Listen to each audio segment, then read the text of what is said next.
Hello. How are you? Alright. This is something very nuanced, very painful, and very personal. So let's put it on the internet.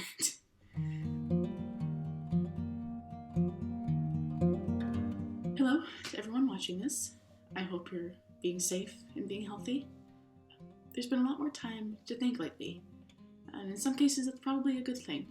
That's more time to reflect on the things that are important to us and that we're grateful for, and some time to do the things that maybe we have been meaning to do. I know personally I've thought a lot more about reading lately. I haven't actually done the reading yet, but I've put the books more in my general vicinity, so I'm halfway there. But of course that means that we have a lot more time to think about the things that frighten us, and there's a lot to be scared of lately. Being afraid and being alone are two of the worst things that a human being can feel, because there's nothing tangible to push back against. We need an outlet. We need some way to take that Mobius strip of panic thought in our head and put it out into the world where there might be something that we can actually do with it.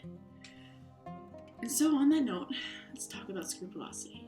Back forever ago, when Lent first began and the world was still right, I had one goal, and that was to make that Lent count. As a Catholic, I've gone through many Lenten seasons just kind of going through the motions. I would give up things like sweets, I would do the prayers, I would go to Mass every week like normal. But I would always hear these homilies and these talks with people talking about how it was this super special season where a ton of things were supposed to happen. And I remember kind of just watching and guiltily feeling like it didn't feel any different than any other week of that year for me.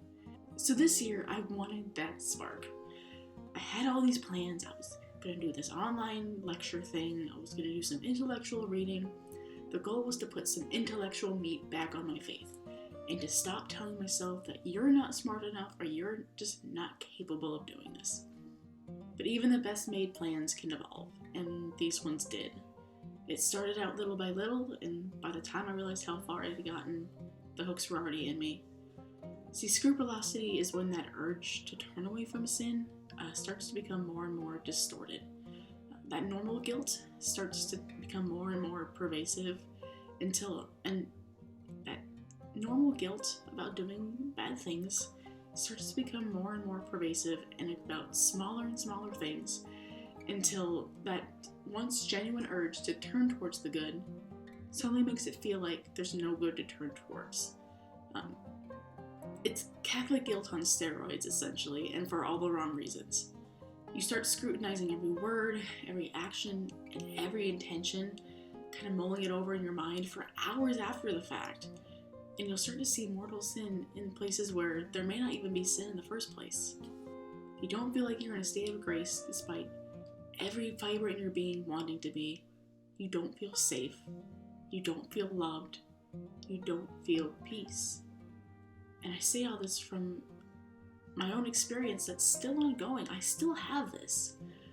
So why talk about it then without having an actual answer or solution to tell everybody? Well, this is my Mobius strip.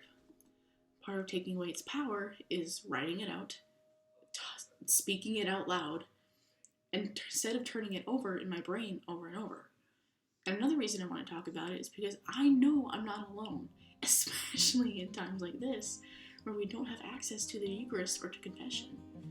One of the most helpful things for me has been to listen to other people talk about this and be willing to recognize when their experience echoes my own, sometimes word for word. Because one of the things about being scrupulous is that sometimes you don't want to believe that you are.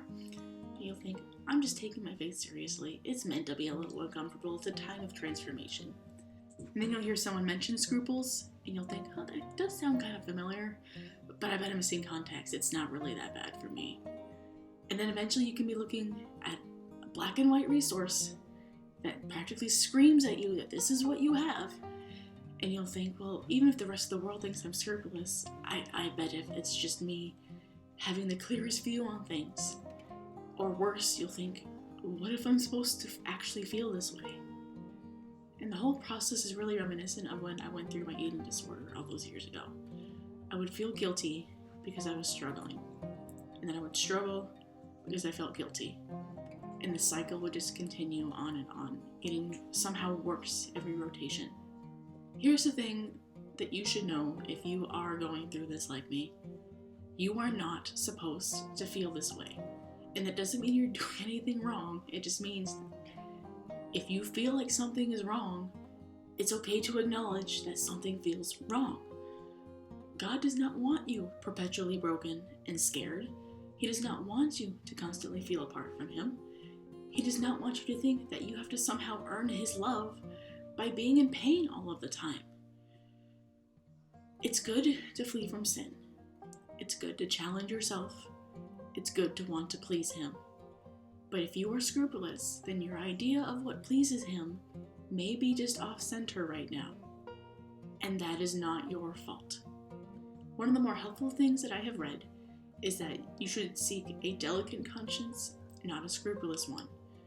A delicate conscience may be pricked in similar situations that your scrupulous conscience would be, but is then not followed by this onslaught of panic and fear.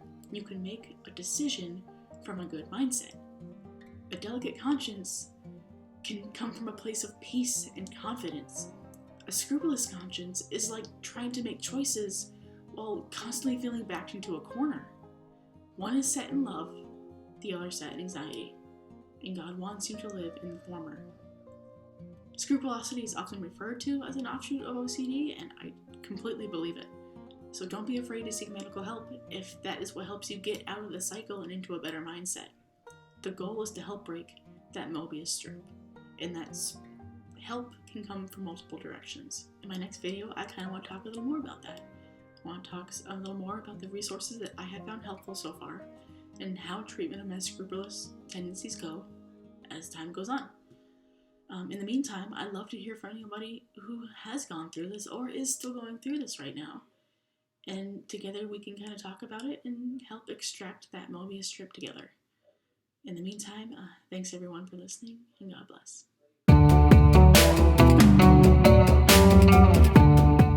Are you going to walk across?